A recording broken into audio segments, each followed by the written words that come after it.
Hello, I'm Cassandra, the Digi Dame. In this video, what are we talking about? We're talking about brand guides and what they are. So a brand guide can also be called your brand guidelines document or a project guide. Depending on the designer, we all call it something different. But basically, at the end of your project, when all of your um, concepts and designs have been approved and your designer creates the final files and everything's ready to be sent over, your designer will usually and should provide you with a brand guide. So this is a document, usually a PDF, and it outlines all of your mostly visual aspects of your brand. So it will include your logo, your typography, your colors, the color codes for those colors, where you can purchase fonts if you need to, or purchase images that have been used, anything like that. And it basically shows you how to keep your brand consistent.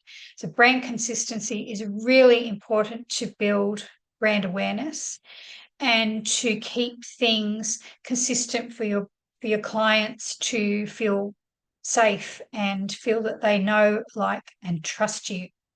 So your brand guidelines might go into things of how to use what colors and where. So you might have a main brand color and then a few other supporting colors. So it might explain the percentages or how often you should use what color and where. I can also show you how to use your typography.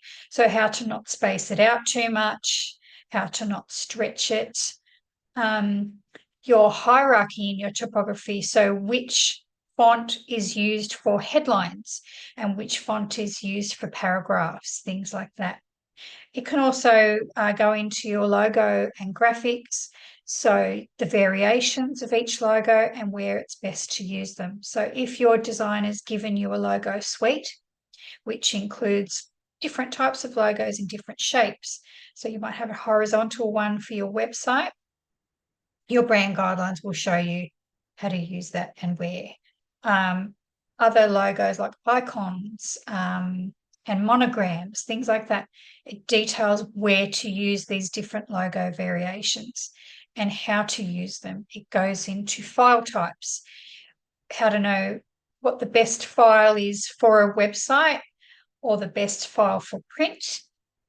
It goes into your photography, if that's been included in your brand, how to stay consistent with that, how to have people posing in a consistent way, or the lighting needs to be consistent, or the staging of photos has consistency.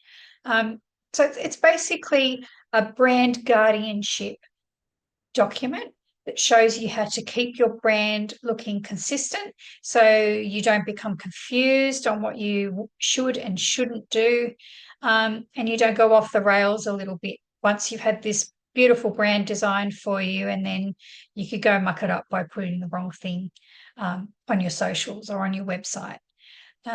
So yes, it's very rare that a designer won't provide you with a brand guidelines document.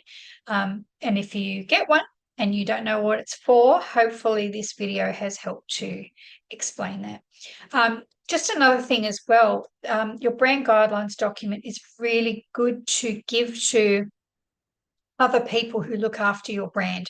So your web designer, things like the colors and the typography will be really helpful for them to make sure that your website's consistent with the rest of your brand.